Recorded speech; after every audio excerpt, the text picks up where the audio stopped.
Darren.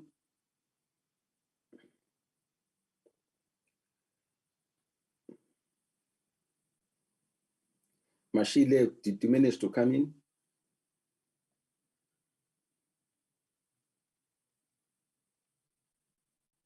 I've just spoken to Darren on the phone. I think he's struggling with the speakerphone. He said he is connected. Hi, good morning, Chair. Good morning, Chair. I've been struggling as well, but I finally managed. Yeah, I think in we, now. Yes, I am in. I think we can start. I'll be in contact with you, Darren, to check how far he is. Okay, that's fine. Thank you, Mashile.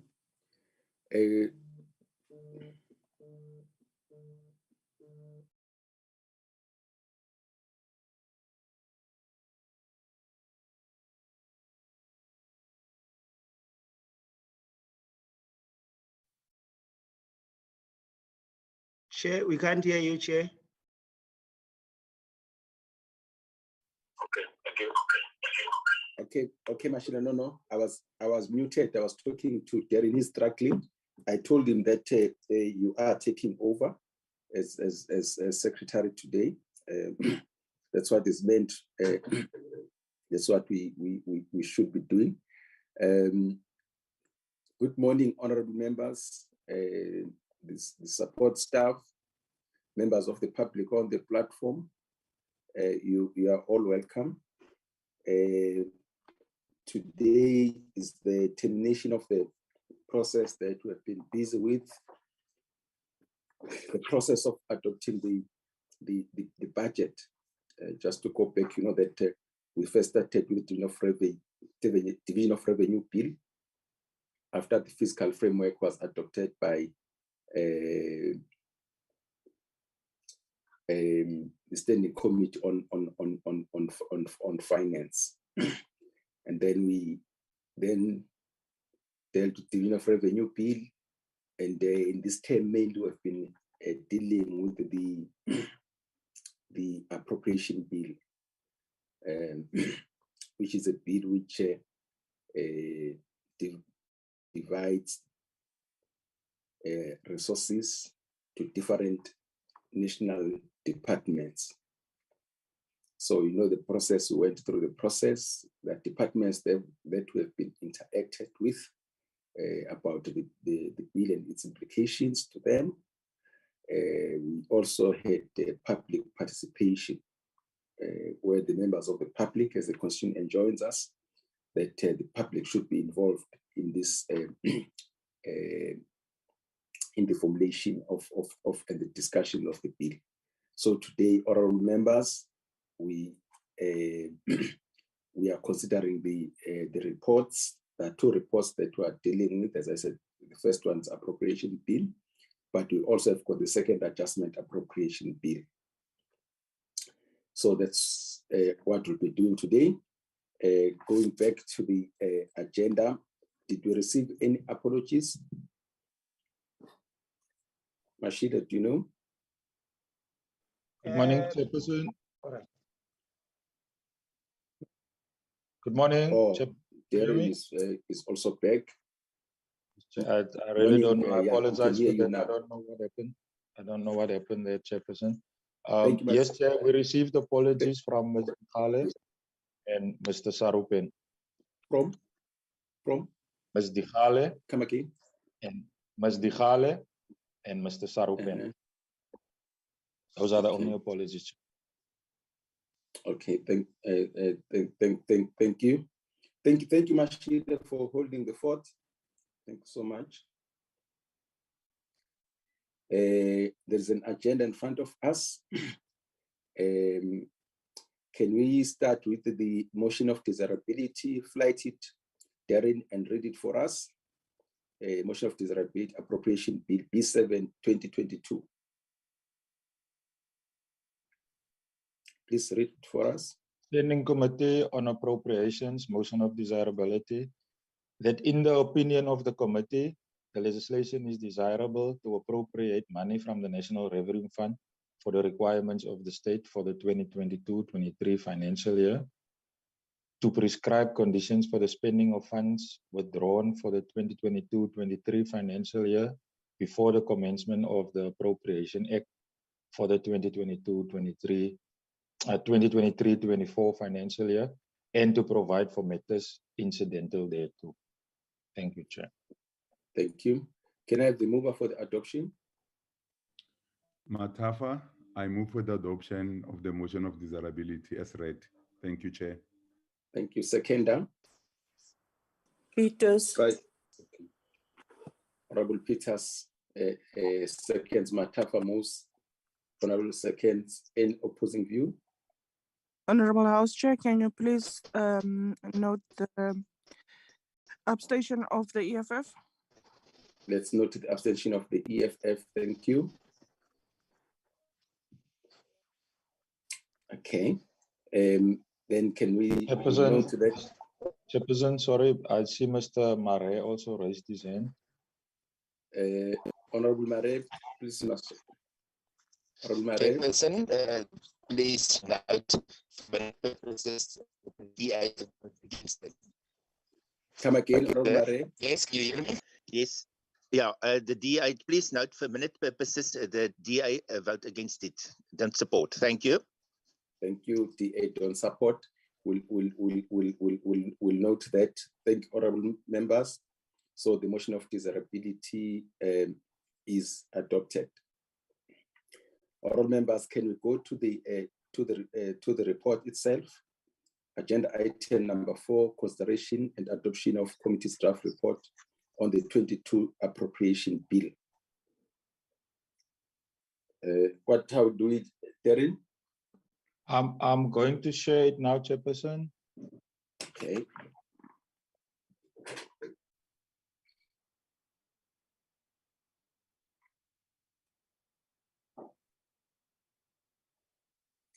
Okay. Honorable members, we'll go page by page. If there's anything that you want to correct, please shout at me, and then we'll attend to that. So we'll go page by page. You know how we do it. We're on page 1.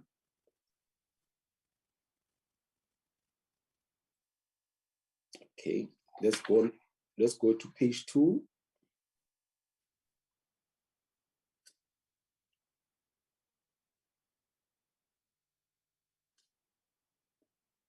Yes, let's go to page 3.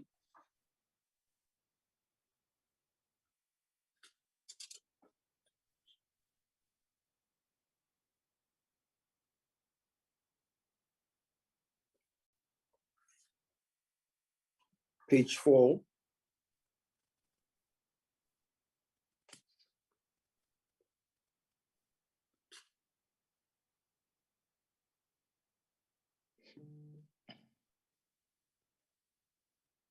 Page 5.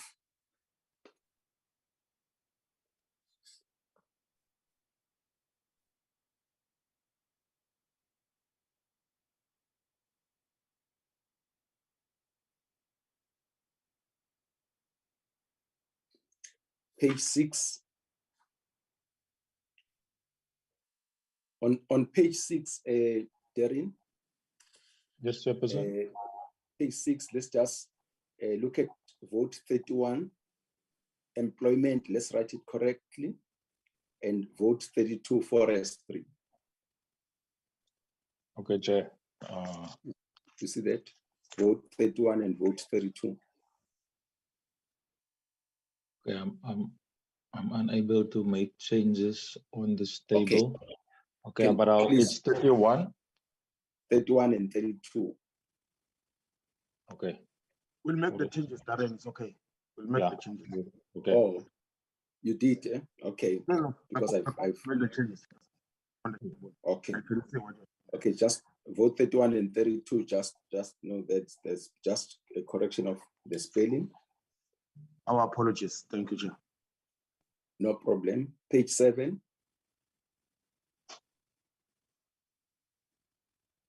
Page 7, Darren, move.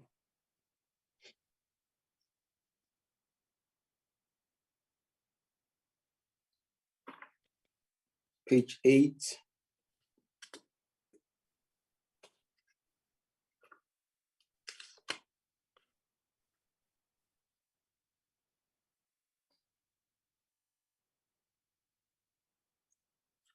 Page 9.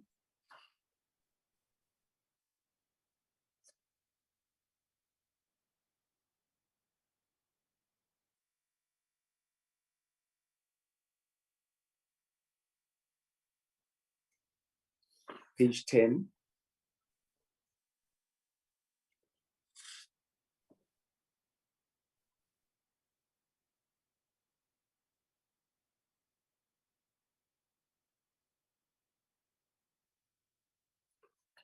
Page 11.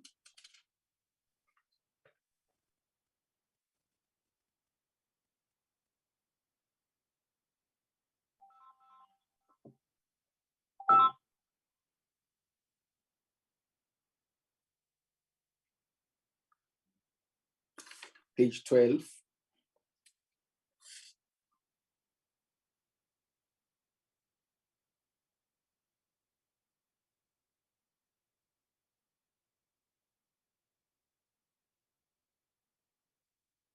Page 13.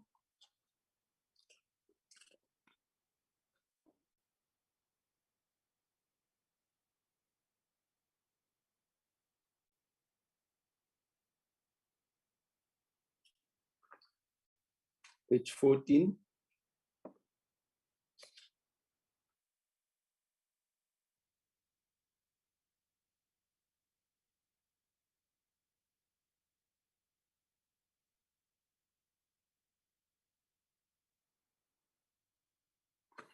Page 15.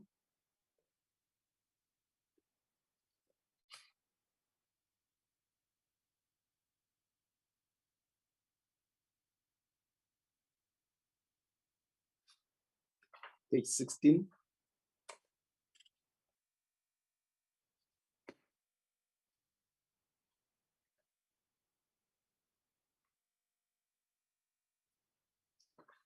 Page 17.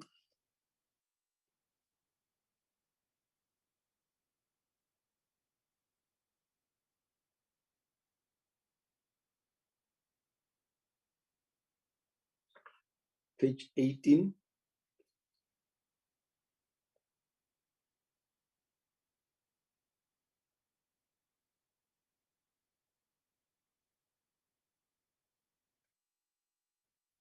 Page 19.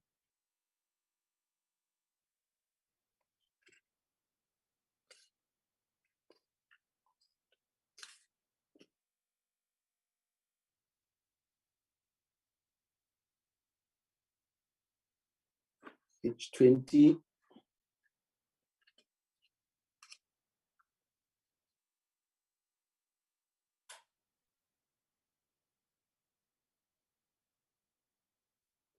Page 21.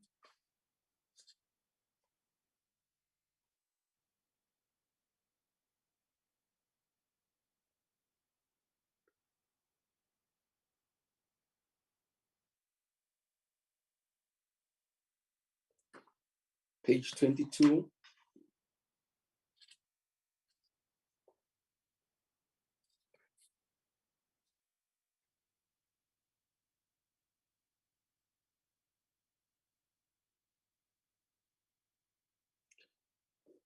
Page 23.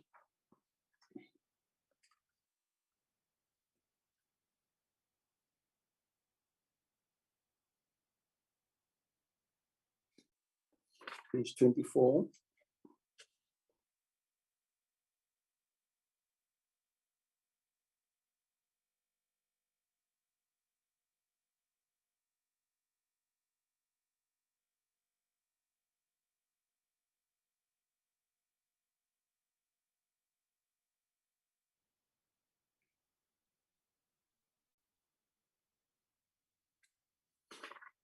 Page 25.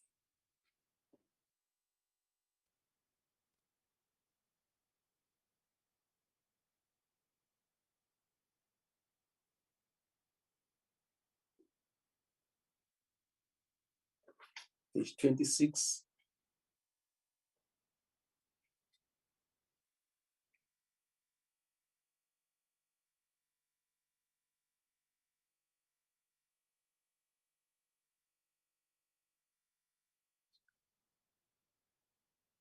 Page 27.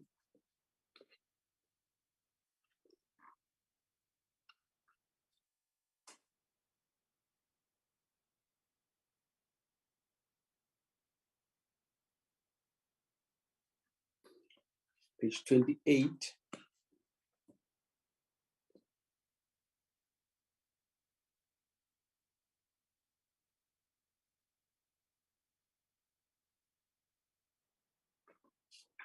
Page 29.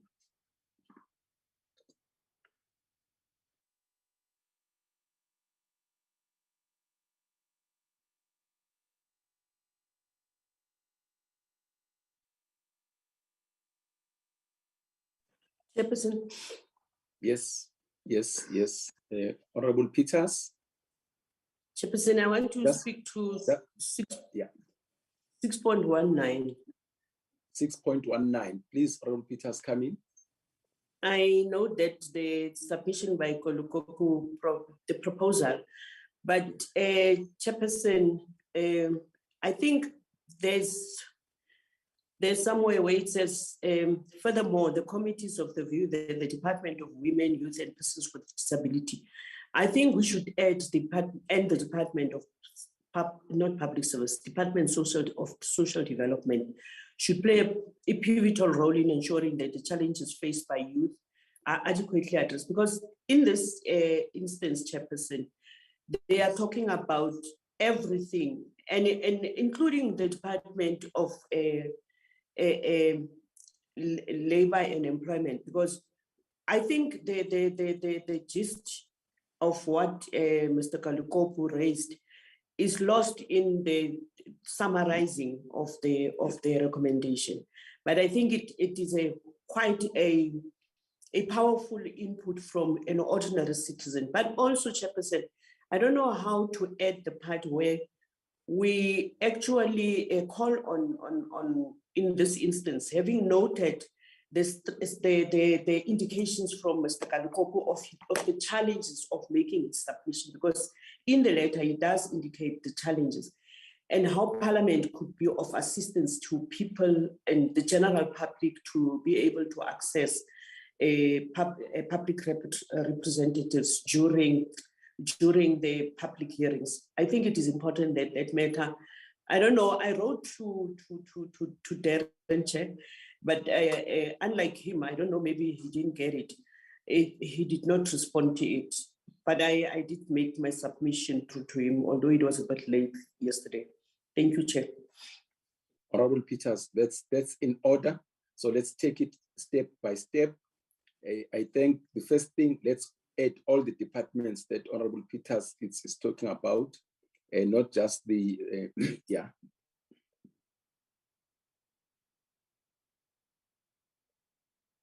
Okay. And also, she also spoke about Department of, I think, Employment and Labor.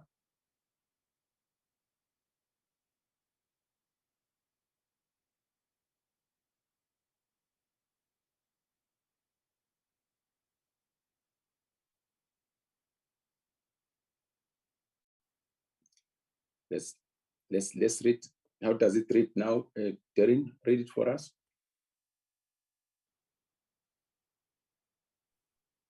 Chairperson, do you want me to read the whole finding, or just from furthermore? Yeah, 6.19, so that we can see that we haven't lost the, The committee notes the submission by Mr. Kalikopu, who proposes that the bill should cater for youth in Cape Town. In addition to the youth in Cape Town, the committee is of the view that the bill should adequately address the challenges faced by South African youth.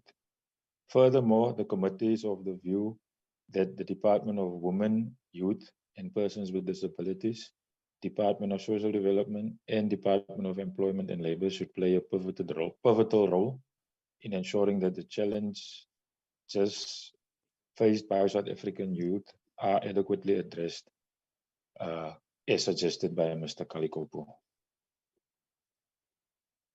Okay, that's part one. Part two, Honorable Peters, let's come to part two. I think let's make it, can't we make it a standalone that it becomes a 6.20 and the others, we shift others down? The second point that Honorable Peters is making. Darren, did you? Sorry, no, I didn't get that second point, Chairperson. I didn't get it. Okay, Honorable Peters, please, let's try to construct it. Come back again.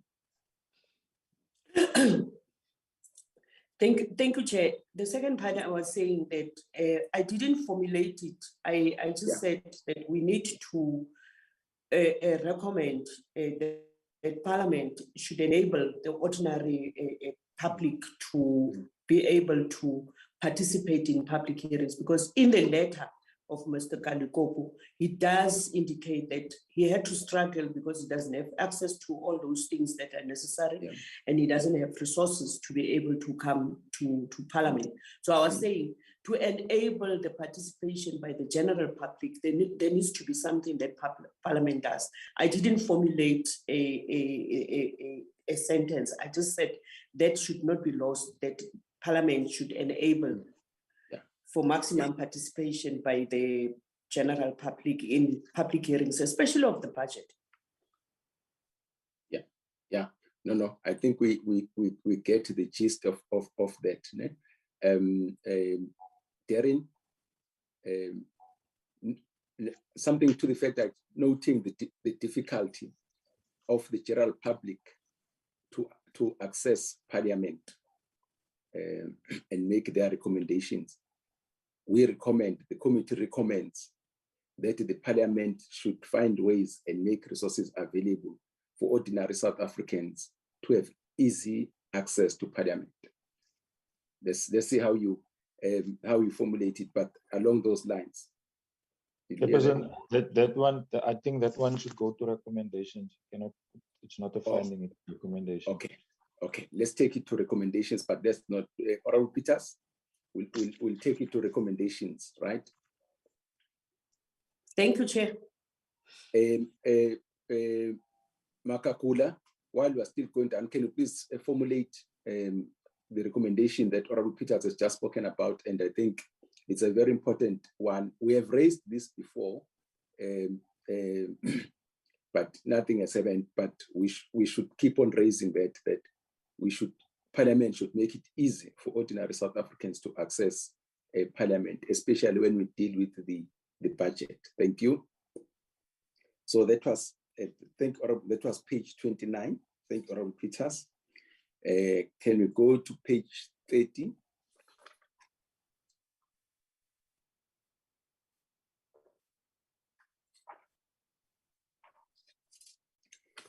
Page 31.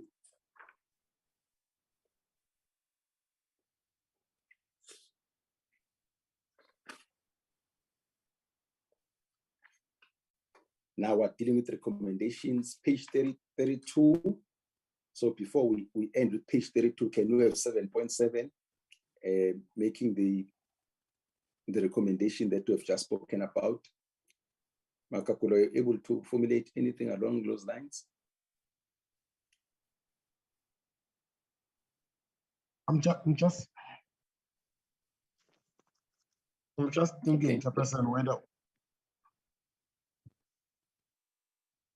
whether we should recommend that Parliament or the committees of Parliament.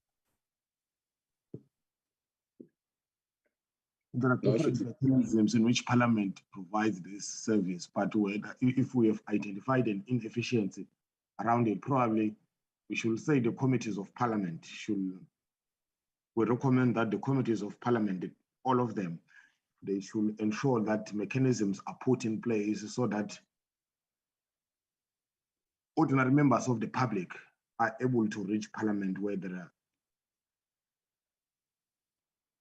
Yeah, I think at the end of the day, yes, when you say Parliament, that also include committees, because committees will say that they don't have resources of their own, right? So when we give that responsibility to Parliament, that they should make it possible. I think let's agree on Parliament. That's okay. Continue then with your. We're saying the Parliament must ensure that mechanisms are put in place that will enable ordinary members of the public, particularly the poor.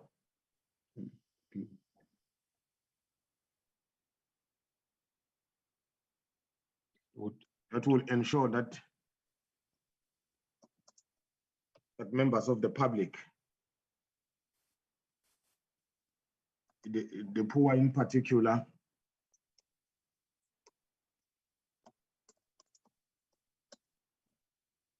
have access or have equal access to parliamentary processes.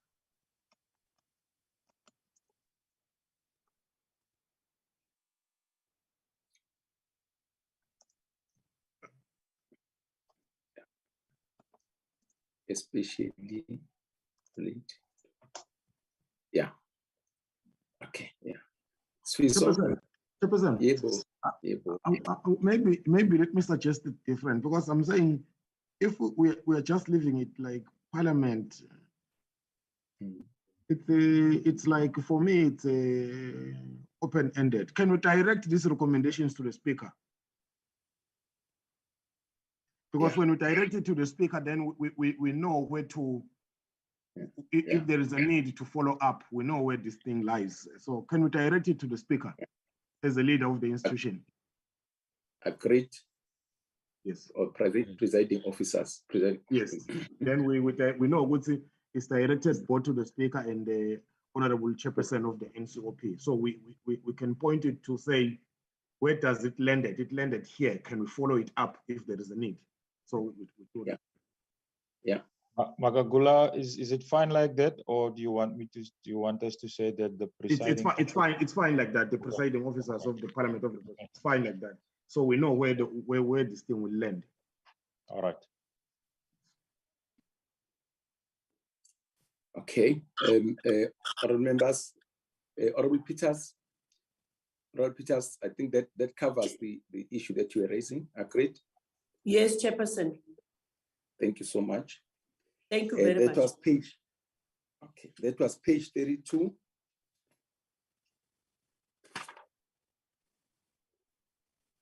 Page 33.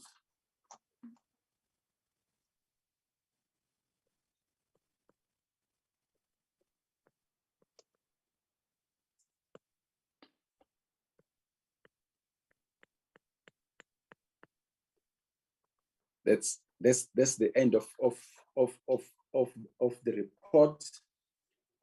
Can have the mover for the adoption of the report.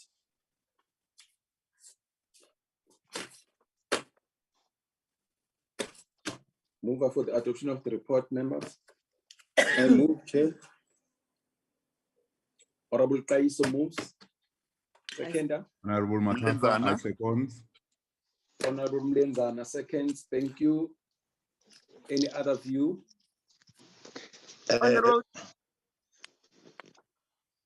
Honorable Mare. Chairperson, just note the DA not supporting. Thank you. DA not supporting. Can we note that? Chair. Thank you. Chairperson. Honorable Mtlangwini. Honorable Mtlangwini. Of the EFF. Objection. Come again. Can you note the abstention of the EFF? Let's note the abstention of the EFF. Any other view, honorable members? Thank you. Chairperson. Chair. Yes. Can Mr. Mare please just clarify if the DA doesn't support the report, or? Yes, that's what he said. Okay. Yeah, that's what he said. That's what he said. Okay, thank you. Am I right, Mr. Honorable Mare? You're right, Chair. Thank you. Thank you. So the appropriation on the Appropriation Bill B7 2022 is duly adopted, and it will be referred to Parliament. Thank you, honorable members. Can we see the next agenda item, Darren?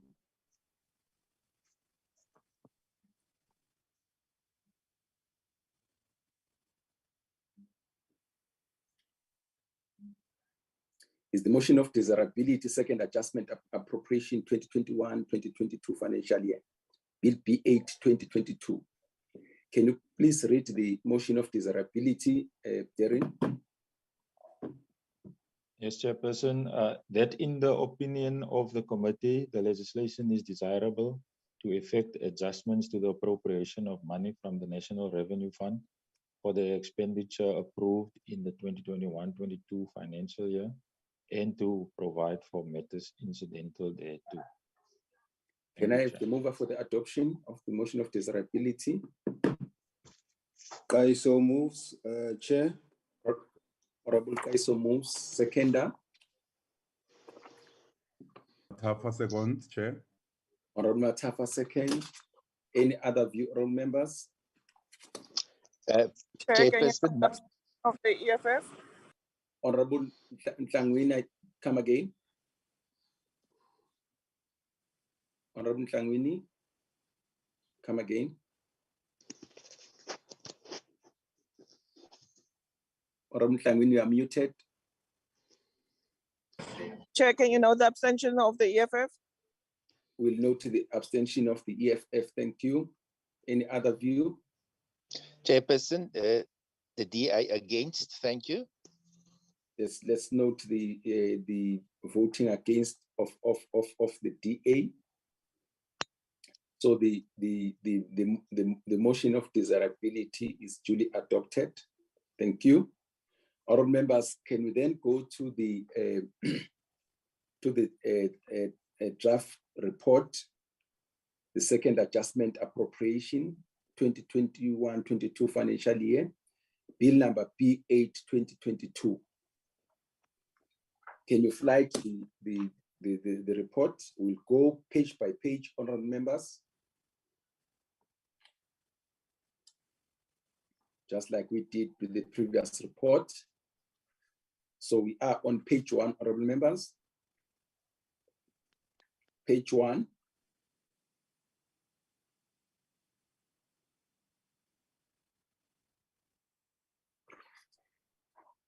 Page 2.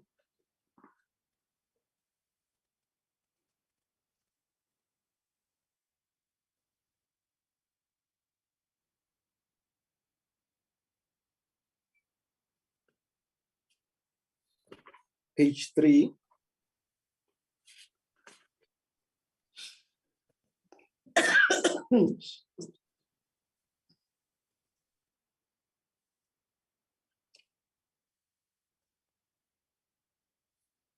Page 4.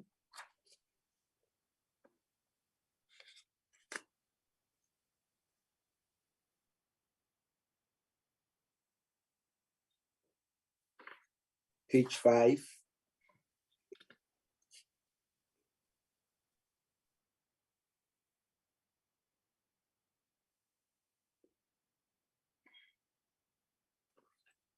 Page 6.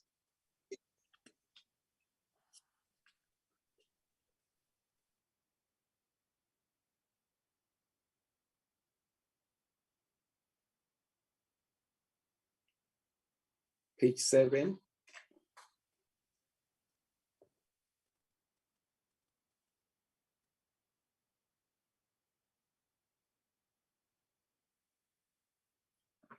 Page 8.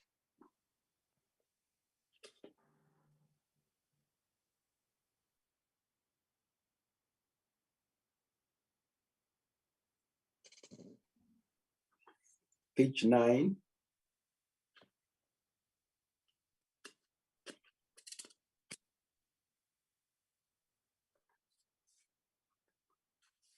Page 10.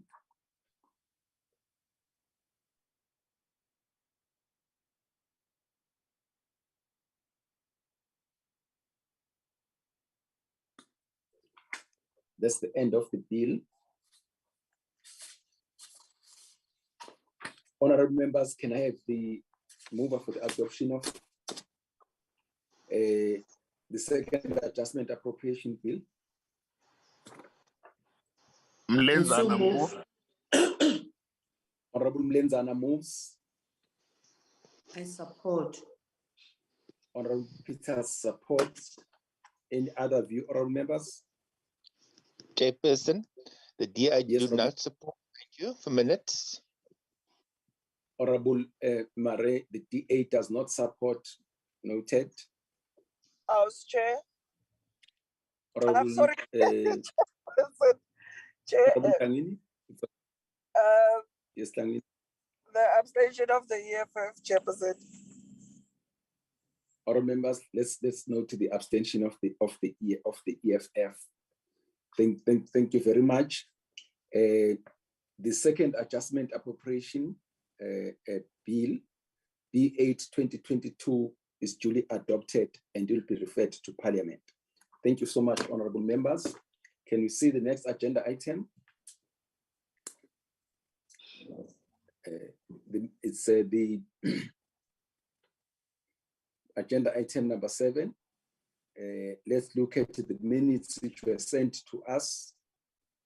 The minutes of the 25th of May 2022. They were sent to us from members.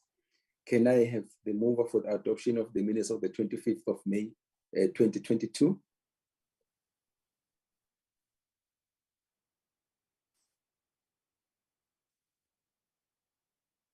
I'm listening.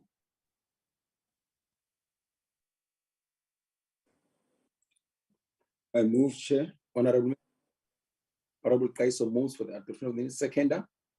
Matafa seconds, Chair. Thank you. Any other view?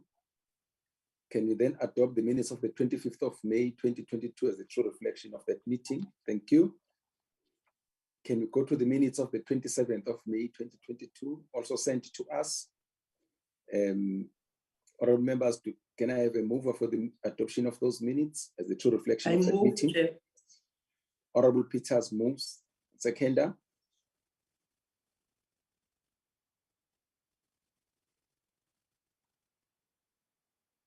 Matafa seconds, Chair. Honorable Matafa seconds. Thank you very much. The minutes of the 27th of May are duly adopted. Let's go to the minutes of the 31st of May 2022. Honorable members. Mover for the adoption. Mlenzana. Honorable Mlenzana moves. Seconder. Peters. Honorable Peter seconds the adoption of the minutes of the 1st of May 2022 as a reflection of what transpired in that meeting. Minutes duly adopted. The minutes of the 1st of June 2022. Mlenzana moves. Honorable Mlenzana moves. Do I have the seconder? Kaiso seconds. Honorable Kaiso seconds. Any other view? The minutes of the 1st of June 2022 are duly adopted as a true reflection of that meeting. Thank you, honorable members. That takes care of agenda item number 7. Honorable members, can you Chairperson, sorry, Chairperson, there's another set. Remember, we had 2 meetings on the 1st of June. Or the one at 9 and the other one. Okay, yes. Yes. Yeah. Yes, the one in the afternoon at 2 o'clock. Yes. Yeah, I move, Chair. The minutes of the 1st of June 2022, 2 o'clock meeting. Mover Lenzana. I second, Chair. Honorable Peters, second. Thank you, honorable members, who have dealt with all the minutes. Now we are going to agenda item number 8. Honorable members, the background to this is that we have always said that we need to be benchmarking what we are doing and see what other countries and jurisdictions do with an aim of improving our effectiveness. So we requested the research team to look and just research where can we get best value for the honorable members and for our parliament. So they've been doing that for quite some time. The management committee had an opportunity to look into that. There's been a lot of toing and froing. And today, the research team is going to share with us what they found and what their proposal is. Can I then request Musa and Noliolo to take us through that presentation? After that, we'll then interact our members with the presentation that they're going to make. Musa, Noliolo. Oh, yeah, thank you, Chairperson. Yeah, we're definitely ready. I don't know if Darren could help us to show the presentation slide so that we can start with the presentation. Thanks, Chair.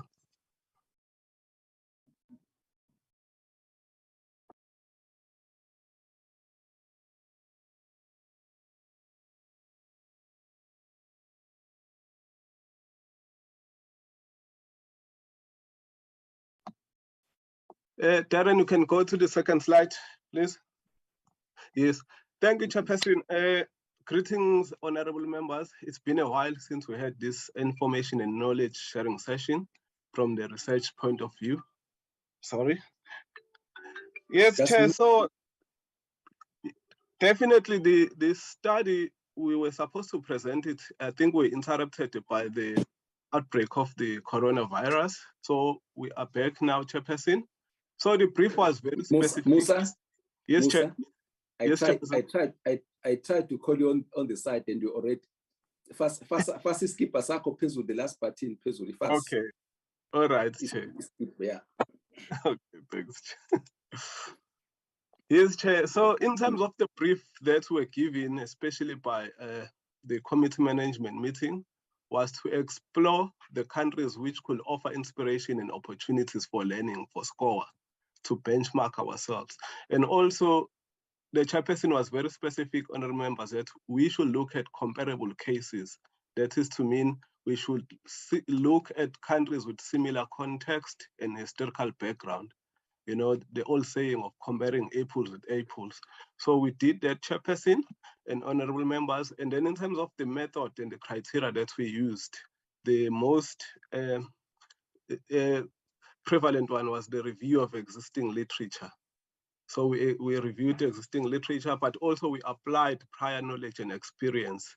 Prior knowledge in this context, because we have been attending some conferences, you know, and workshops dealing with effective budgetary oversights and comparative studies of parliaments across the world.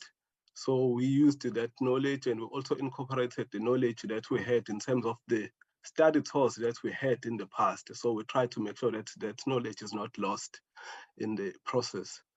So furthermore, in the criteria, Chairperson and members, we excluded countries such as Canada, Kenya, Uganda, Sweden, and the United States. And the reason for that is because SCOA in the recent past has visited these countries. So it's always better to look into other countries rather than to repeat the countries that you've already visited. And also, Chairperson, in terms of the criteria that we outlined in the second bullet under the objectives, the comparativeness of the countries that we visit. So we excluded most European countries, countries like Germany. Germany is one of the countries with a very strong budgetary system, but because of their context and their background is quite different from ours. So we thought those countries, we can exclude them in our search. And then on the African context as well, or African continent, we reviewed, but we had to exclude most African countries because they don't offer much in the form of lessons. I think the countries that really offer a lot of lessons for SCOA, it's countries like Kenya and Uganda. Those are the countries that we've already visited, but we can confidently say, Chairperson, that SCOA or the South African Parliament, I think it offers more lessons to most African countries. I think in the previous workshops that the PPO had with other parliaments and parliamentary budget offices, it was clear that South Africa, in terms of the experience, the expertise, and the capacity, it's much more improved than many other African countries. So we couldn't go there, Chairperson. Can we have the next slide, Darren, please? Yes, then Chairperson, having excluded those continents, the African continents, Europe, and the North America, that is Canada and the United States. So we were basically left with Latin America and Asia. So we decided maybe how about we go to the Asian continent, specifically East Asia. So the decision why, or the rationale for choosing East Asia was to draw lessons and inspiration from the iconic Asian miracles. You know, the countries that defied the odds of underdevelopment and flipped the script from underdevelopment to underdevelopment. I think members know that story very well.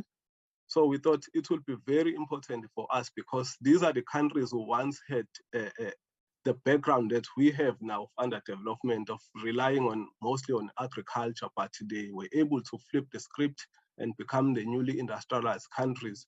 So we would like to know, how did they do it? You know, what was the role of Parliament in this regard? How can we emulate their experiences and also deal with the economic stagnation that we experience in the country? So to be specific, the countries that we looked into, because we had to narrow down the scope, we looked at South Korea and Singapore. So those countries emerged as the second best choices.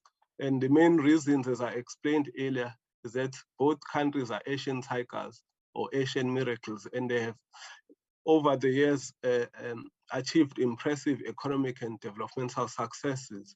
Whether you look at economic growth or you look at the development indicators, your level of education, your mortality rate, and so on and so forth, these countries have surpassed expectations, you know. So in fact, I was very surprised to notice when I glanced at South Korea to looking at their unemployment rate.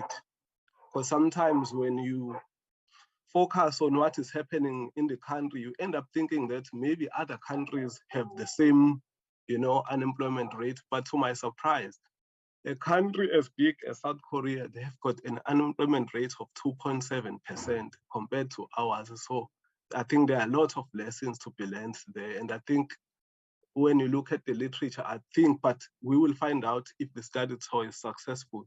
One of the things that they did very well is to invest in education. And when I talk education in this regard, I'm talking about issues of technology and innovation, you know, so as to make sure that each and every individual is in a position to create something that generates jobs. So it's sort of a festival of jobs. It even begs the question that 2.7% of people who do not work, you even wonder why are they not working, because it seems as if there's a lot of jobs being created by the people in the country. So there's a lot of lessons given our experience with unemployment, with poverty and inequality.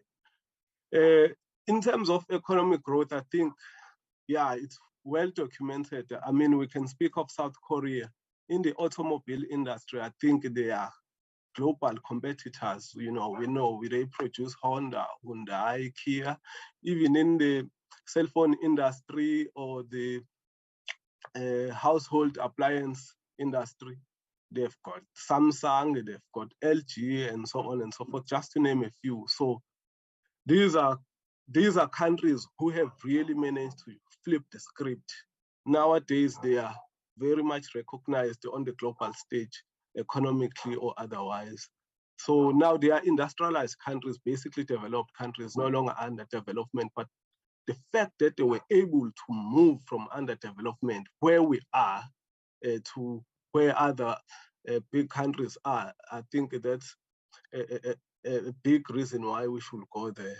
You know, even in terms of trade volumes, these countries compete very, very well on the global stage. I think in terms of the 2019 Global Competitiveness Report, it's a little bit outdated. We will update this as we go along, Chairperson. But both countries, Singapore and South Korea, they ranked number 1 and number 13 respectively. And we're talking out of more than 100 countries. So it goes to show why these countries are something that we can learn from. So I guess I will hand over to Noliolo to make the case for Singapore. Thank you, Chair. Thank you, Musa. Chairperson, can I just request to keep video off? My internet connection is very unstable. Okay. Good morning, Honorable Chairperson and honorable members. Just to underscore some of what Musa has already presented, just in the case of Singapore, not only is the structure and form of their budget sector provide an interesting case study, but in some respect it is comparable to South Africa. More importantly, I think the government of Singapore has been very successful in using tools within their budget sector to drive development, to fight poverty, and to address inequality. And this we elaborate on quite extensively in the narrative submission, in the longer narrative submission, which has been shared to members. Just an interesting highlight is that around the 1960s, Singapore's GDP was somewhere in the same bracket as South Africa, around $428 US dollars. In the latest estimates around 2018, it was 66,000 GDP per capita compared to a global average of 15,000. And South Africa is still sort of like crawling around 5,100 GDP per capita. So I think Singapore provides an interesting case study in terms of how the budget sector has been used to drive development. The public finance model is particularly compelling because the president of Singapore, who forms part of the legislature, is conferred specific powers over the executive budget. Essentially, what this means, honorable members, is that the president can veto the entire budget in certain circumstances, and this may provide lessons for SCOA to ascertain the extent to which the president's role has affected the legislative oversight over public budgeting. However, in the review of the literature that we have done so far, the president has not used this veto power. And I think this is because the current ruling party enjoys a considerable majority within the parliament. In terms of pursuing fiscal discipline, it's very much entrenched in the budget process and given effect through various fiscal rules. I'll just highlight two, which I thought were very interesting. There's multi-year spending ceilings that are explicitly and directly linked with developments in national GDP. And this is a unique feature that is only applicable in Singapore's top-down budgeting approach that is not common to other OECD countries. These expenditure ceilings are set for each term of government, which means that deficits that are incurred in 1 year must be offset against surpluses so that at the end of the 5-year term of government, there's sort of like a zero balanced budget for that term of government. Parliament's budget oversight is formalized through legislation. While the parliament is quite small and there is about 7 committees that play a role, only 2 deal extensively with the budget. There is the Committee on Supply, which is chaired by the Speaker to Parliament. There is the Committee on Supply, which is chaired by the Speaker to Parliament. This Committee on Supply, if we can compare it to our current context in terms of its form and function, it operates in like manner to the mini plenaries that we host in our context in the South African Parliament. And then members of Parliament, if they want to debate, they have to propose a nominal cut or what they call a peg, and this affords them the opportunity to debate the underlying policies and details of government programs within a particular ministry. In a significant departure from our current context, there is no committee stage whereby specialized committees such as the Finance Committee and Appropriations Committee look at individual aspects of the budget in considerable detail. Next slide, please.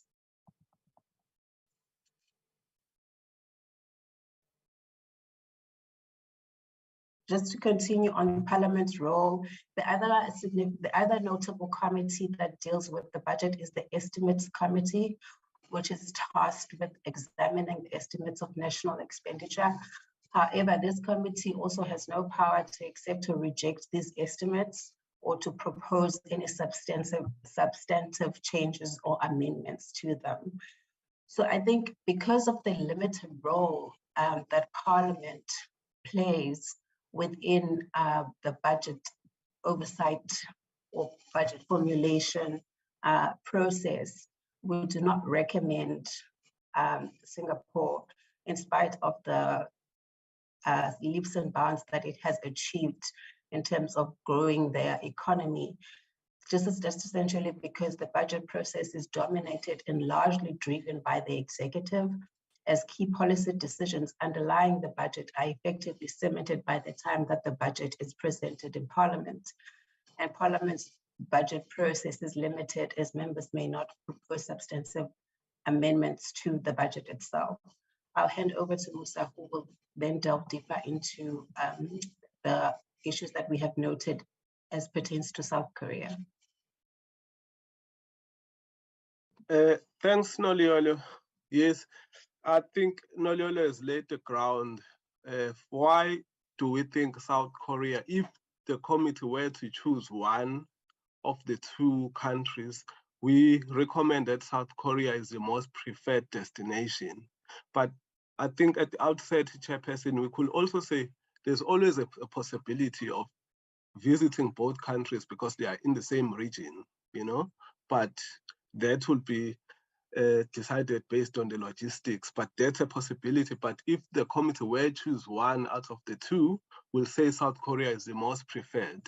And the reason for that is that basically the rationale here is the strength of the budget oversight, because end of the day, that's what the committee would like to learn. How can we strengthen our budgetary oversight role in order to ensure that the executive does the right things to turn around the economic economic growth experiences that we're having now, and the triple challenge of unemployment, poverty, and inequality, which are key pillars of the National Development Plan.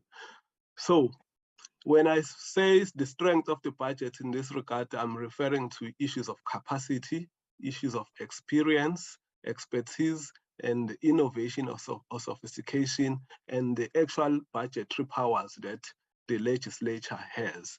So in this case, South Korea, relative to Singapore, has the most advanced, sophisticated, and innovative budget system and processes.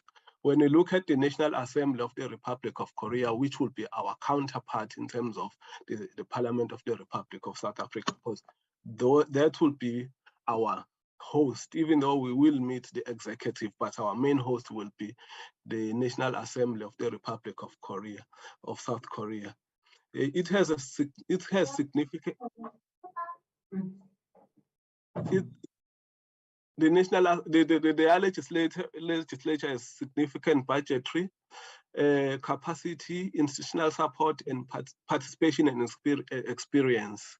When I speak of institutional support, I'm referring to the standing committees. They've got a total of 17 standing committees. Standing committees, they are equivalent to our portfolio or sector committees. You know, your portfolio committee on education, they've got 17. And these committees, they play a very significant role in the budget process. I think I'll allude to this later.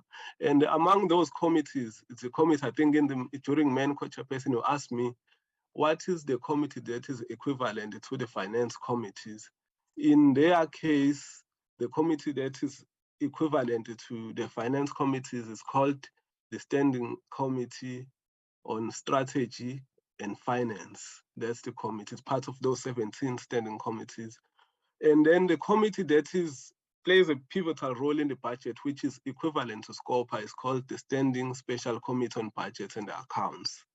And then over and above, in terms of institutional support, they have the National Assembly Research Services. I think that it will be equivalent to the research unit in our parliament. And then equivalent to our Parliamentary Budget Office, they have the National Assembly Budget Office, also called NABO in abbreviation. But the other most important issue is that they've got substantive budget amendment powers in terms of the legislation. But as I will allude to this earlier, the advantage and what we think will learn most from this legislature is that not only do they have these powers in the legislative framework, but they have been able to use them in practice regularly. As you know, it's a very complicated process because, as I think members always allude to when we have meetings with National Treasury, is that as much as we know that at some point Parliament must amend the budget, but also members are aware that it's a delicate process. Once you fiddle with the budget, because it's already been formulated after almost 18 months, once you fiddle with it, it becomes a back and forth process, and you must make sure, because when you touch there will be a lot of movements. So it would be very nice to learn from a country that has got an experience of how this works, how to manage the process, how do you make sure that the process does not fall apart, and then resources are not allocated on time for service delivery to happen. Can you please have the following slide, Darren? Yes. And then just to zoom into the committee, also, which will be our main host within the legislature, which is equivalent to SCOA, the Standing Special Committee on Budget and Accounts. Even the name, when they say special committee, there's something very important there, Chairperson, but I think the devil is in the detail. It's in the main document that we submitted, but also when we travel, you know, it's not just a standing committee, it's a special committee. As we always say, Chairperson, appropriation committees in countries that really perform effective oversight because of experiences and expertise, they are not ordinary committees. We're not saying they're better than others, but they are mega committees based on the scope of the work that they are entrusted with. In this country, Chairperson, as we're indicating, about 41 votes. In those votes, we've got how many entities, and also you must go to provinces, because the Division of Revenue Bill allocates money to provinces and municipalities. So if you really follow the money, you must, to a certain extent, go there, even if you have your counterpart in a form of select committee. So the scope is huge, you know. So it's a mega committee, it's a special committee. So in the context of South Korea, what we found to be very interesting, they have immense capacity, a total of 50 members, you know, interrogating. So it reflects the significant amount of the scope of the work that it does, because it must reflect, you can't have a scope so huge, but then in terms of capacity, in terms of the members, the personnel and everything, you know. So in those 50 members, the committee uses a subcommittee system for rigorous and focused oversight. And it's something that we can learn from, obviously not for immediate implementation, but because when you do study tours, you are planning for the future, because, you know, things change. At some point, Parliament can come out and be bold and say, we need so much resources from National Treasury, and because we want to do so much, you know, want to be effective. So in future, the committee may explore how can it use the subcommittee system, because in this subcommittee system, they are able to say, because issues of infrastructure and procurement are so significant, and the main reason why there's so much wastage and underspending and so on and so forth, we'll just have a subcommittee that's focused specifically on that, and then it will come back and report to the main committee. We'll have we have a subcommittee that focuses solely on issues of education. So you don't become a master or a jack of all trades. You can be rigorous and be focused, and then come back, you know, and report and share, you know. So we thought this is very interesting, and it's very unique to these countries. So we could learn a lot. And also they've got a very strong and coordinated interface with standing committees. This committee in their SCOA, which is Standing Special Committee on Budget Accounts. At some point in the budget process, when they interrogate the appropriation bill, their appropriation bill, I think what it's called in the legislative frameworks that, you know, regulate that, members will find in the document. But at some point when they interrogate the appropriation bill, the portfolio committees, in our case, it's portfolio committees, but for them, it's sector committees, they form a big committee. So they sit together with the members of the standing committee, and then the chairpersons of all these portfolio committees, they sit together, interrogate. You know, there's a very interesting process that I think SCOA can learn from. I think it's something that was raised during public hearings on the 22 appropriation bill. That I think the other from from the public were saying they feel like there's no coordination between this committee and the portfolio committees when, you know, dealing with issues of budget. There was an argument that happens, but it's not as formalized. In this case, it's formalized, it's coordinated.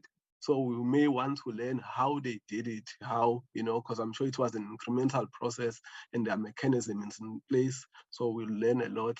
And I think the last point is the point that I raised earlier, that not only do they have these powers, but they've had the privilege to actually effect amendments to the budget. And it seems as if they do this regularly. So they've got experience now. So that's something that we could learn a great deal from this country. And then the last area that I need to, in terms of institutional support, the National Assembly Budget Office. Yeah, it's something that we can learn because the effectiveness of Parliament is intrinsically linked with the effectiveness or the capacity of its budget office. Because even when Parliament was given the powers to amend the budget, at some point, the reason why Parliament could not attend the budget, it was the issue of capacity, because in terms of the Money Bills Act, the powers were there, but we did not have the Parliamentary Budget Office to actually empower, you know, members with so much capacity and knowledge, you know, how to navigate the process of amending the budget. So in their case, their budget office has also immense capacity, about 138 support staff, you're talking economists and so on and so forth, you know. And ours, I think the PPO has been also arguing that they need more capacity and so on and so forth. We could learn from that. How did they grow? How much money does, like in the form of the fiscals, how much does it take to grow such capacity and so on and so forth?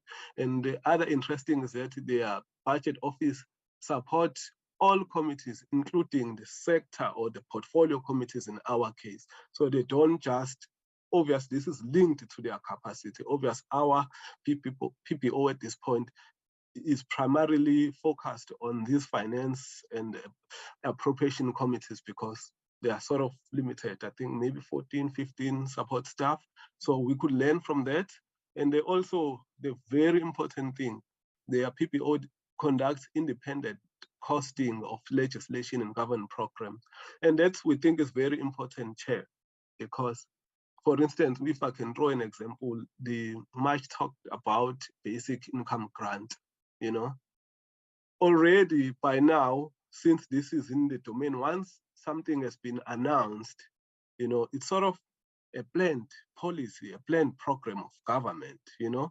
So the basic income grant by now, I think, had we had so much capacity in our PPO and it was able to do costing based on its capacity, because to do costing, we need systems and capacity and expertise.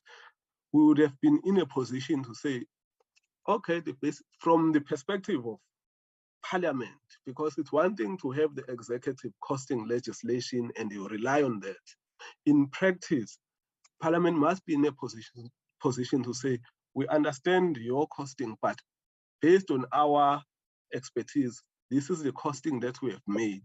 We think the basic income grant will cost so much billion over a period of so many years. So we think it's a viable policy or not. I think we could say the same with the NHI and so on and so forth, because when you introduce legislation or a big program, and we are not very clear about how much it will cost the fiscals, you are likely to experience serious constraints in the implementation process. Find that funds have run out, you can't implement this policy anymore because you are not clear. So I think they are in a better position. In future, I think it's a path that we may want to take as South Africa. And in that regard, we think we'll learn a lot. I think that is linked with the issue of forecasting and economic performance. You know, they develop their own variables, you know. So that's very important. When National Treasurer comes and say, we think the economy will grow like this and like that based on these assumptions, Parliament can, you know, open its own shelf and say, we understand your variables and so on and your assumptions, but we have our own assumptions. We don't think what you are saying is going to happen. So let's take this direction and rather that direction and so on and so forth. So we think we could learn a great deal, Chairperson. So I guess that was the last slide. But having said that, Chairperson, yeah, I can just say the devil is in the detail. Obviously, in terms of literature that we use to stitch together this information, there will always be gaps, but I guess that's the beauty of embarking on a study tour, because if you know everything now, why even travel in the first place? There's so much you can learn in terms of what is written out there, but when you actually go there, there's just so much that you can learn. So we think it's a great opportunity for SCOA. If this happens, I think it will pave a very good pathway to the 7th Parliament and the other parliaments, because my feeling is that as the dynamics are changing in the South African environment and the challenges that we are facing, we are also eager to solve the issues of unemployment, poverty, and inequality.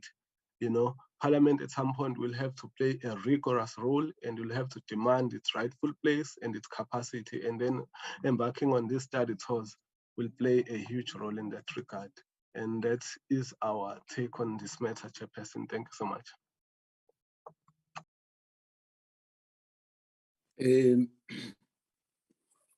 Thank you so much, Musa and Noliolo. Oral members, as they said, they sent us a more detailed document, but I think what has been presented through these slides, again, it's quite a mouthful. Oral members, without taking a lot of time, can I have indications of oral members who would like to take a bite on what has been presented? You know how we do it? Please just shout at me.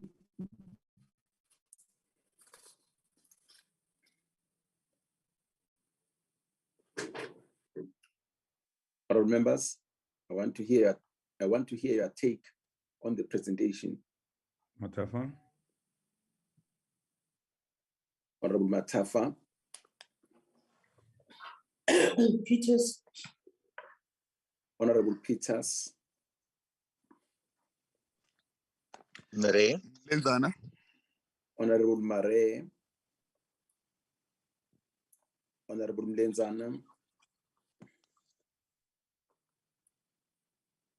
Yes, oral members. Any other oral member? Okay, oral members, let's try to be brief and to the point.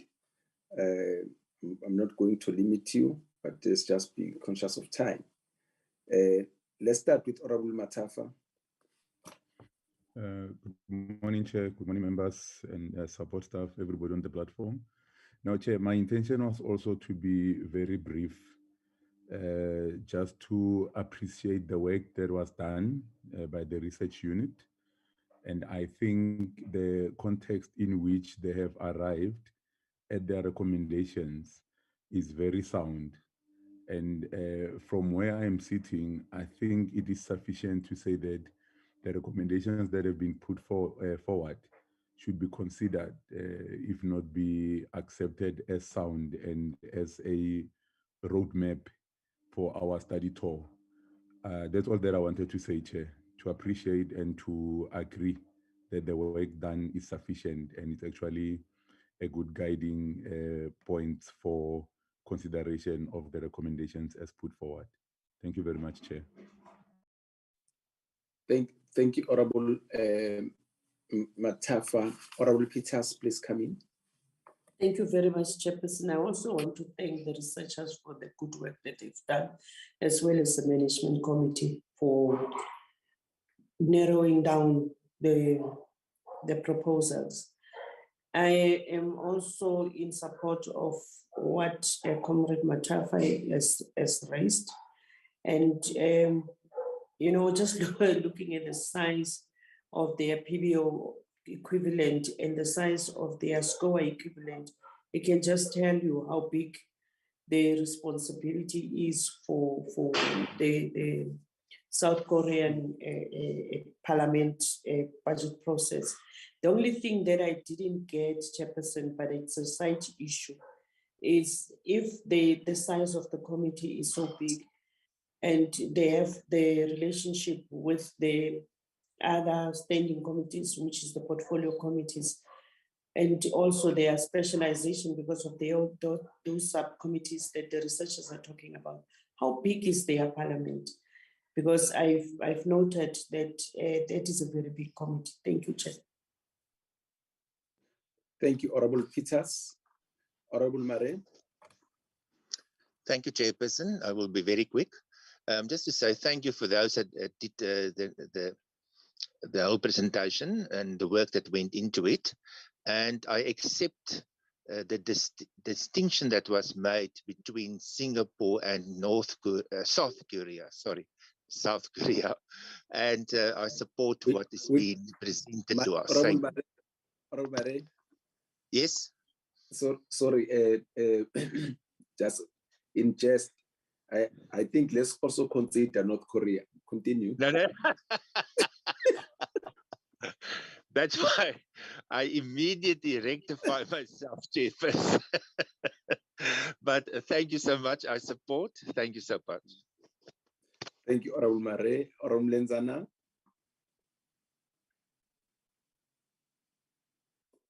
No, thanks, Chairperson. Let me also add my voice in welcoming this report. Chairperson, listening to the manner in which Omosa and this, you are now far from me. I'm now forgetting you. Nolion. The way they are comparing and contrasting the two countries, it's generating interest to me. And perhaps it would now be left to you as the MENCO. One would be interested, given the time and the financial muscle that the committee has, that it would be good for us to touch base with the two countries.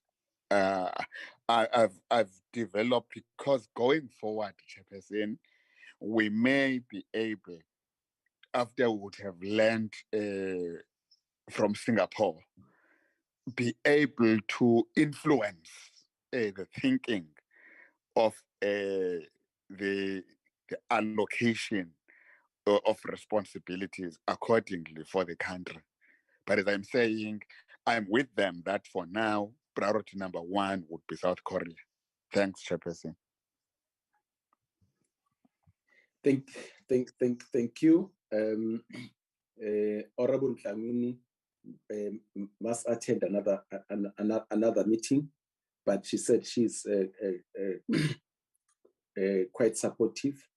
In fact, she says both countries. She says that before they have been able to visit countries, especially when they are not very far from each other. I'm just throwing that one in.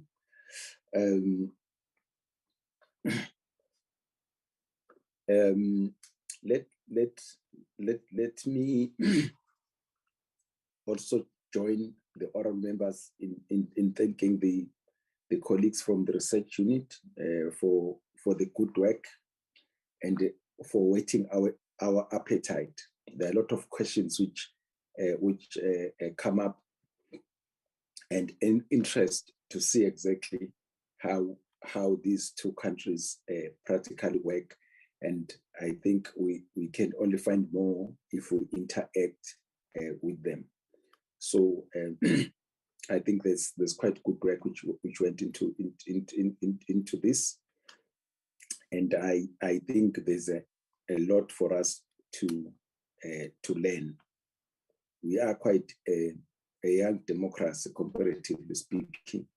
It will also be interesting as to how long did they take to get to where they are, as far as the working of the parliament is concerned, the working of their committees is concerned. Very important as to how they interact, for instance, with their national treasury when it comes to this. When does Parliament get involved in the budgetary process?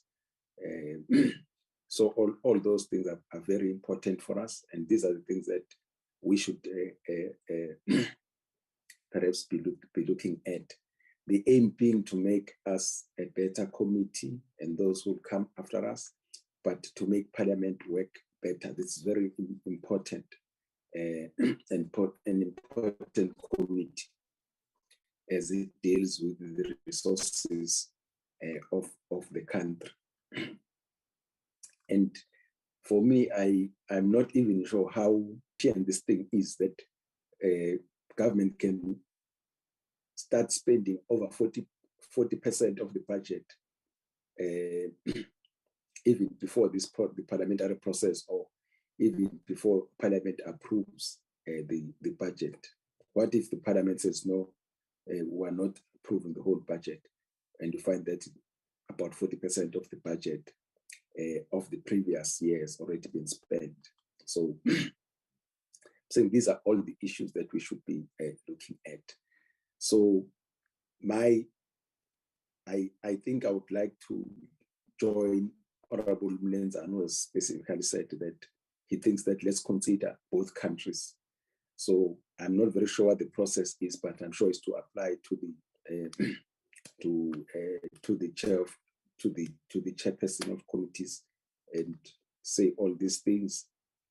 But for me, I think the optimal one, once we're already on that side, is to visit both jurisdictions. Let me allow Musa and Noliolo to respond to some of the issues that have been raised, but also share with the oral members the proposed time that we think that perhaps if we're to be given permission, will be an opportune time for us to visit those countries. Back to you, Musa and Noliolo.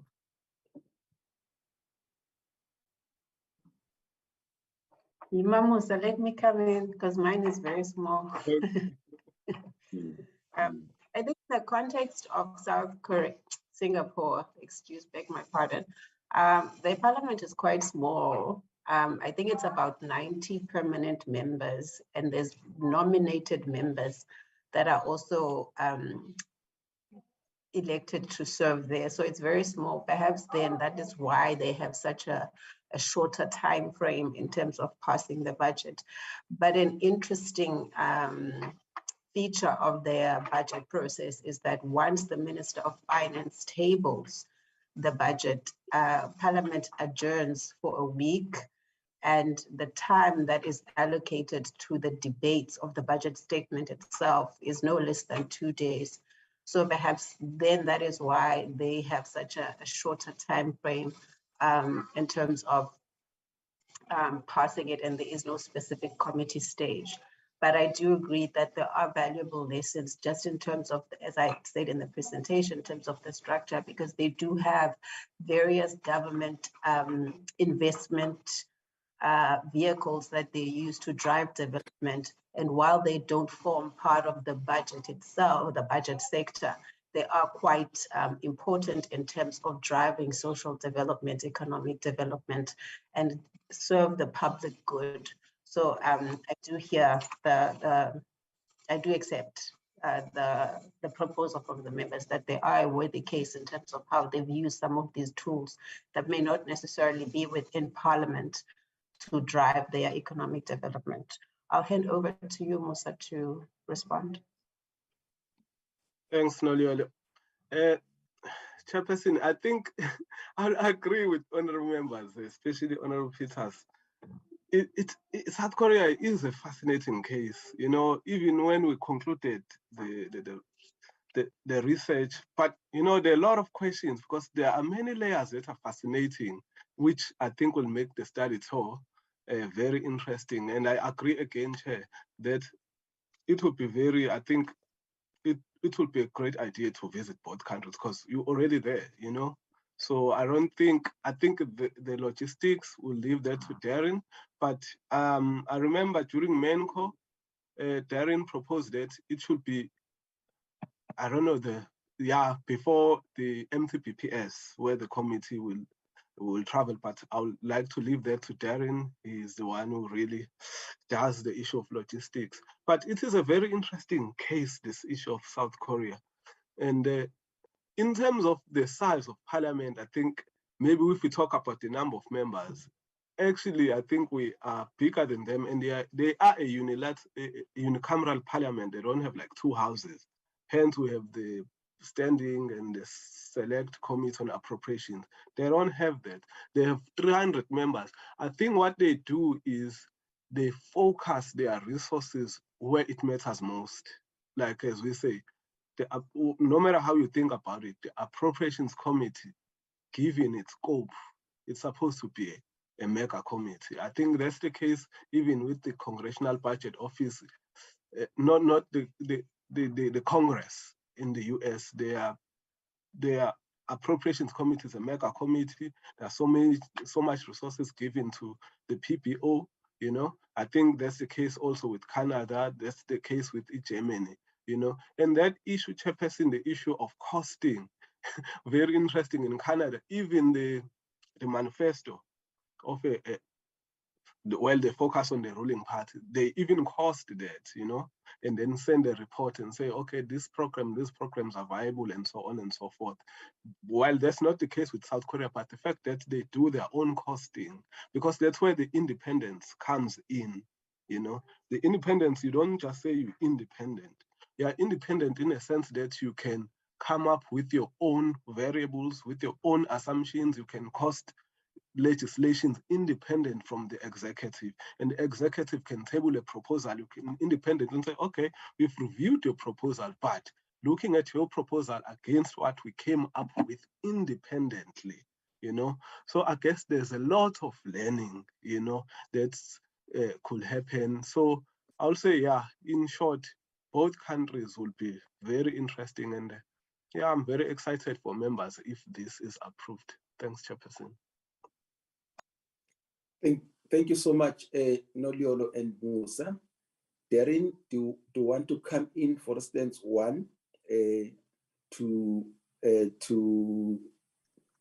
say which period is being proposed as per MENCO's discussion, one, and two, just share with the honorable members what is the process doing that.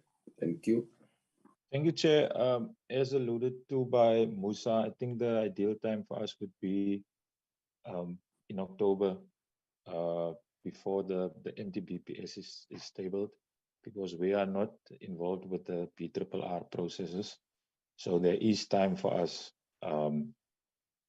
to go during that period. And also that will give us sufficient time to prepare accordingly, because a study tour is not as straightforward as going on an oversight visit, because there are too many variables and you need to deal with consulates and all of that. So it's not very easy.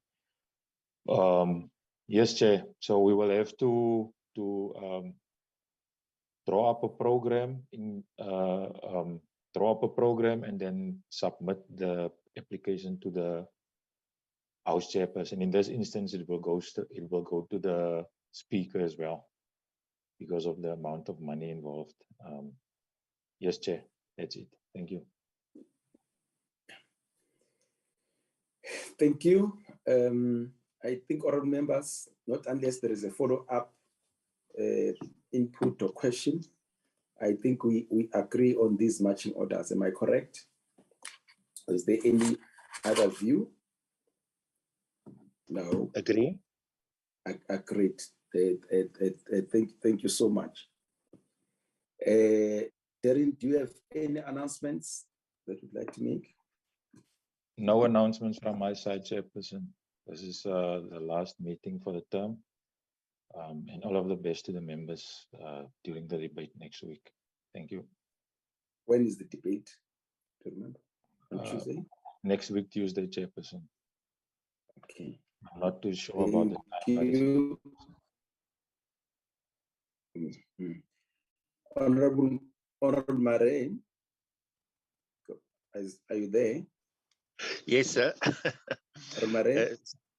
Yes, thank you, sir. Yeah, I just want, yeah, but please come in. Can I talk?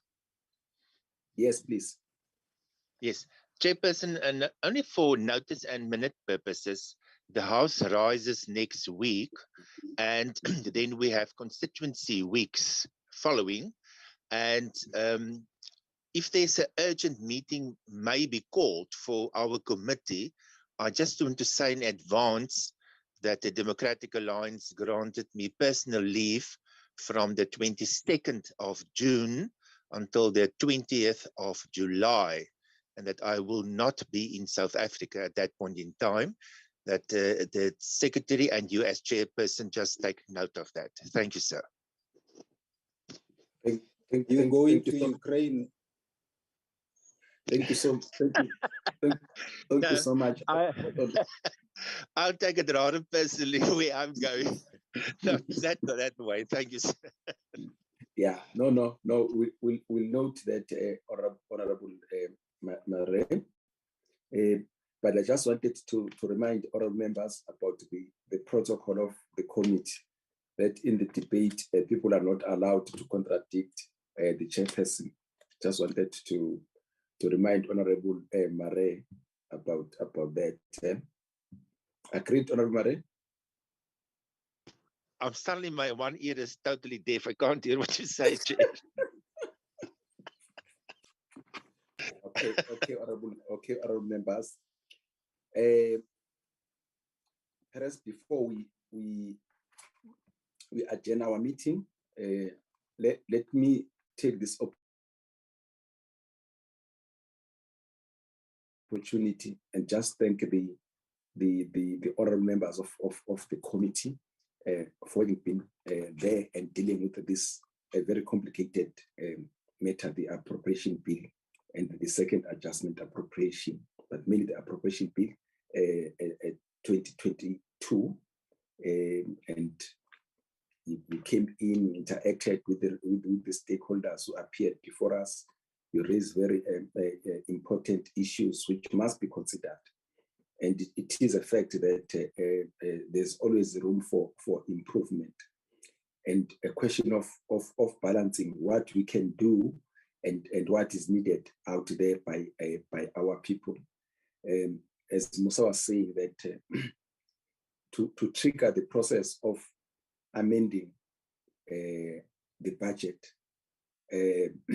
very easily we may end up missing our timeframes to approve the budget, and what are the implications for that as far as service delivery is concerned. So there's a delicate balance that we must strike.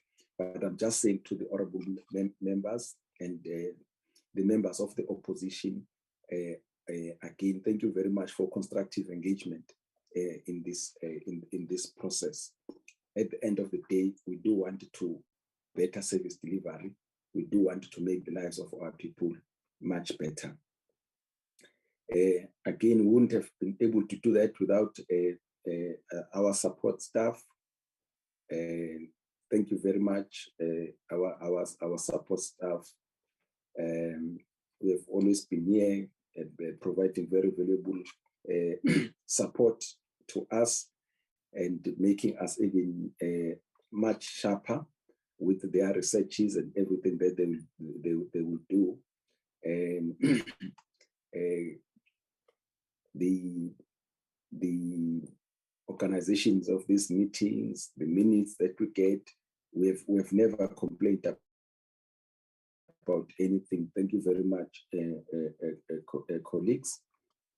And would also like to thank the departments which have appeared before us.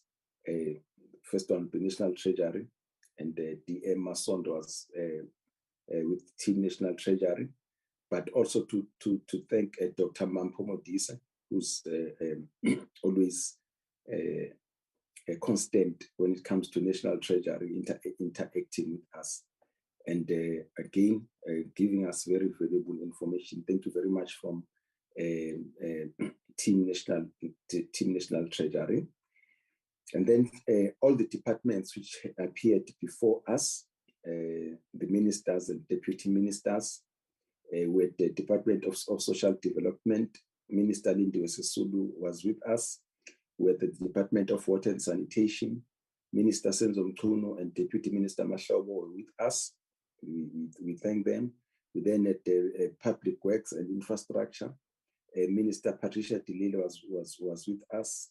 With Police, Deputy Minister Kassel Matale was with us. With Department of Employment and Labor, Deputy Minister Buitumedo Muroi was with us. We also thank them because they took time and interacted with us. But I think most importantly, we do need to thank the members of the public who take time and engage with this process. And the process can even still be improved, but we do thank them for taking time and appearing before us. COSATU, again, another constant in our meetings. Equal Education, they've been with us. South African Institute for Chartered Accountants, they've been with us. And I think most importantly, Mr. Kadikop, we spoke about him. He told us about the challenges that he has or he had in trying to make his inputs, but we're happy that his inputs did reach us. So the members of the public, with all the challenges that are there, we definitely thank you for making time. And the members of the media who also come and listen to what we are doing. There's no doubt that just based on the presentation that has been made by both Musa and Nolion, that there's still so much that we can do to try and improve our working and our output. I just thought, and everybody, I think everybody have made it possible for us. And I think we also need to thank the communications team of Parliament, who has always made it possible that we're able to interact virtually as we're doing and carry out our legislative mandate as members of this committee and as members of Parliament. Thank you very much. We really appreciate that. Honorable members, again, good luck with your debate on Tuesday. And COVID is still a reality. It's there. Please take care. I hope to see you in the next term in the committee. We'll update you, honorable members, as to our interaction with Parliament and Speaker as far as the proposed trip is concerned. Thank you so much. This brings us to the end of the meeting. Thank you very much, honorable members.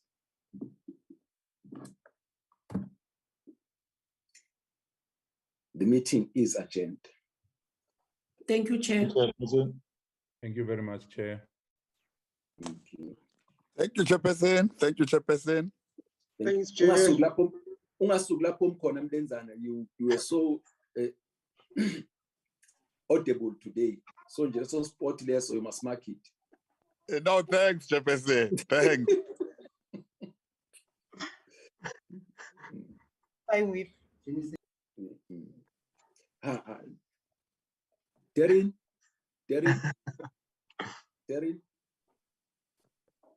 Chairperson. Did you see that? I saw that there was an apology for Honorable Tihale, but she was in the meeting. Please. Yes, yes. I saw. Yes, I received that apology last week, Friday already. Okay, so she's in the meeting. She was in the meeting. Thank you. Yes, Chair. Thank you. Hi. Thanks, Chairperson. Sesohlangana kwimanko. Oh, yeah. In fact, so hlangana masinyane nje. Okay. So, thanks, Musa and Noluyolo. Nice hairstyle there, Noluyolo. Thank you, Darren. She looks brand new. Yeah. New from the box. Bye, colleagues.